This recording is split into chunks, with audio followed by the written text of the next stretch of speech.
जी अस्सलाम वालेकुम। उम्मीद है कि आप तमाम दोस्त खैरियत से होंगे। एक खबर यकीनन आप तक पहुंची होगी कि पाकिस्तान में स्टेट बैंक ऑफ पाकिस्तान ने ऐलान किया है कि पाकिस्तान में मौजूद जितने भी करेंसी नोट है उनको तब्दील कर दिया जाएगा।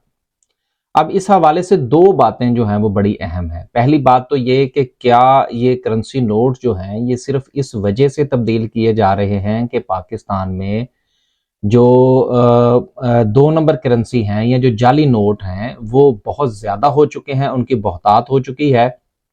लिहाजा अब करेंसी तब्दील करने का मकसद ये है कि किसी तरीके से जाली करेंसी जो है उसकी रोकथाम हो सके। और दूसरा जो इस हवाले से एस्पेक्ट बयान किया जा रहा है वो ये है कि जी पाकिस्तान में चूंकि लोगों ने बहुत सारा पैसा जो है वो तिजोरियों में दबा रखा है, तो लिहाजा अगर हम करेंसी नोट तब्दील कर देते हैं तो वो लोग जो हैं वो फंस जाएंगे।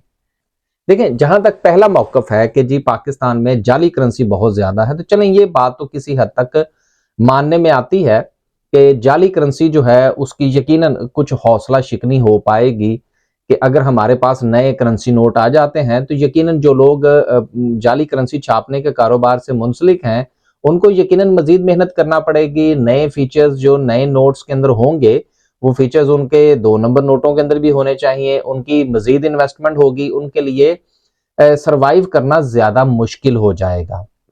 और हमारे यहाँ जो जाली नोट हैं उनकी यकीनन पहचान जो है वो आसानी से हो सकेगी। तो ये बात तो किसी हद तक मानने में आती है। अब रहा सवाल इस बात का कि पाकिस्तान में जिन लोगों ने काला धन जो है वो तिजोरियों के अंदर या अपने घरों के अंदर दबा रखा है, करेंसी के नोट जो हैं, करेंसी नोट तब्दील करने से वो लोग जो है वो अपना पैसे जो है वो कहीं रिप्लेस नहीं करवा पाएंगे और वो फंस जाएंगे। शायद ये मुश्किल है। उसकी वजह यह है कि पाकिस्तान का जो निज़ाम है या पाकिस्तान की जो पूरी की पूरी इकोनॉमी है ये डॉक्यूमेंटेड तो है नहीं। हमें तो आज तक यही नहीं पता लगा कि हमारे इलाके के जो हदूद होती हैं इलेक्शंस के ज़मानों में वो कहाँ से कहाँ पहुंच जाती हैं। अब देखिए, पाकिस्तान जैसी सोसाइटी में जहां पर आप अपना बहुत सारा पैसा जो है वो अपने दोस्तों या रिश्तेदारों के नाम पर रख सकते हैं और हमें बहुत सारे ऐसे लोग मिल जाते हैं जो कि फ्रंट मैन बनने को तैयार हो जाते हैं, तो उनके लिए यकीनन ये अपना पैसा जो है वो वाइट करना को मुश्किल नहीं रहेगा। एक बात, तो उनके पास ये रिसोर्सेज हैं, वो अपने भी किसी मुलाजिम को, किसी रिश्तेदार को जिसके पास पैसे कम है या जो गरीब है उसको दे दिला के वो उसको चेंज करवा लेंगे। दूसरी बात यह है कि इसका एक ऑल्टरनेट जो है वो ऑलरेडी मौजूद है मार्केट के अंदर, और आप देखिएगा कि आने वाले दिनों में पाकिस्तान में जैसे जैसे ये मामला करेंसी के नए नोट का जोर पकड़ेगा, पाकिस्तान में सोने की कीमतें बढ़ना शुरू हो जाएंगी। अब ये सोने की जो कीमतें बढ़ेंगी, ये क्यों बढ़ेंगी? क्योंकि अगर आप नोट जो हैं वो लेकर जाते हैं स्टेट बैंक के पास एक्सचेंज करवाने के लिए, तो यकीनन मुश्किलात का सामना करना पड़ सकता है। लेकिन ये तो कोई बड़ा मसला नहीं है कि आप सोना खरीद के घर में रख लें, और जिस वक्त ये नोटों वाला मामला जो है ये पाया तकमील तक पहुंच जाए तो आप वही सोना जो है वो आप जब चाहे जैसे चाहें आप उसको कन्वर्ट करवा लें। तो आने वाले दिनों में पाकिस्तान में सोने की कीमत बढ़ सकती है। इंटरनेशनली अगर हम बात करें तो यकीनन जो हालात चल रहे हैं तो सोने की कीमत तो वैसे ही जो है वो थोड़ा स्टेबल रहेगी, क्योंकि जब भी लॉ एंड ऑर्डर की सिचुएशन खराब होती है, दुनिया में हालात खराब होते हैं, तो लोग पेपर करेंसी की निस्बत मेटल्स की तरफ जाना पसंद करते हैं। तो पाकिस्तान में करेंसी की तब्दीली से कोई खास फर्क नहीं पड़ने वाला, क्योंकि जो सोने की ऑप्शन है ये खुली है। लोग प्रॉपर्टी की तरफ नहीं जाएंगे, क्योंकि प्रॉपर्टी की तरफ अगर वो जाएंगे तो फिर वही मसाइल कि उनको बताना पड़ेगा कि पैसा कहाँ से आया, फिर वो दीगर मसाइल जो हैं उसके टैक्सेशन के मसले हैं, फिर कल को ये पता लग जाएगा कि किसके पास जो है वो कितनी प्रॉपर्टीज हैं, तो वो मामला तो अपनी जगह जू का तू रहेगा। तो लोगों के पास जो ऑप्शन खुली है वो सोने की है। दूसरे नंबर पर जो मामला है कि कुछ लोगों का ये कहना है कि जी यहां से जो पैसा निकलेगा ब्लैक मनी का वो दोबारा से डॉलर्स की तरफ जा सकता है, तो ये थोड़ा मुश्किल है। उसकी वजह यह है कि जिस तरह से हुकूमत ने, निगरान हुकूमत ने या बड़े साहब ने सख्ती कर रखी है इस वक्त डॉलर्स के ऊपर, तो डॉलर्स का अब लेन देन जो है वो उतना आसान नहीं रहा जितना कि माजी करीब में था। तो लोग अगर फर्ज कीजिए किसी तरीके से डॉलर्स खरीद भी लेते हैं तो एक्सचेंज कंपनीज की जो तादाद है वो अब चूंकि लिमिटेड हो चुकी है। पहले जो गली मोहल्लों के अंदर एक्सचेंज कंपनीज खुली हुई थी वो बंद हो चुकी हैं। अब बड़े बड़ी जो एक्सचेंज कंपनीज हैं उनका डाटा है वो आपका रिकॉर्ड रखेंगे किसने डॉलर्स खरीदे, किसने बेचे, तो वो एक मर्तबा फिर जो है वो आप ऐसे मसाइल में फंस सकते हैं। इसलिए लोग डॉलर्स की तरफ नहीं जाएंगे। आईएमएफ ने ये कहा था कि आपका ये जो गोल्ड वाला मामला है इसको भी आप मुकम्मल तौर पर टैक्सनेट के अंदर लेके आइए।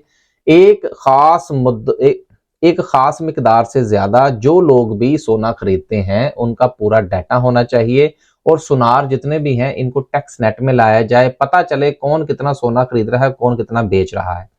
तो इस वक्त जो सूरत हाल है वो सारी की सारी गोल्ड को सपोर्ट करती हुई नजर आती है।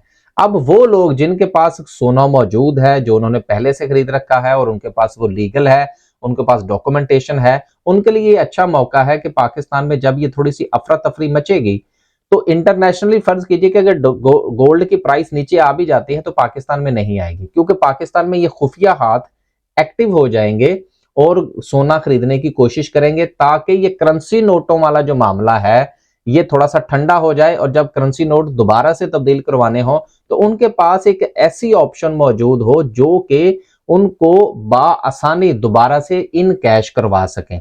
और सोना तो आपके पास है, ये वैसे ही कैश होता है, आप जब चाहें जिसके साथ चाहें जाके आप इसके हवाले से इसको कैश करवा सकते हैं। मार्केटें खुली हैं, पाकिस्तान में ओपन मार्केट है, जहां पे चाहे आप जाके इसको बेच सकते हैं। तो लोगों का रुझान गोल्ड की तरफ बढ़ेगा, गोल्ड की प्राइसेस ऊपर जाएंगी। तो जिनके पास इस वक्त अपना सोना मौजूद है उनको चाहिए कि अब वो बेचने की बजाय थोड़ा इंतजार करें।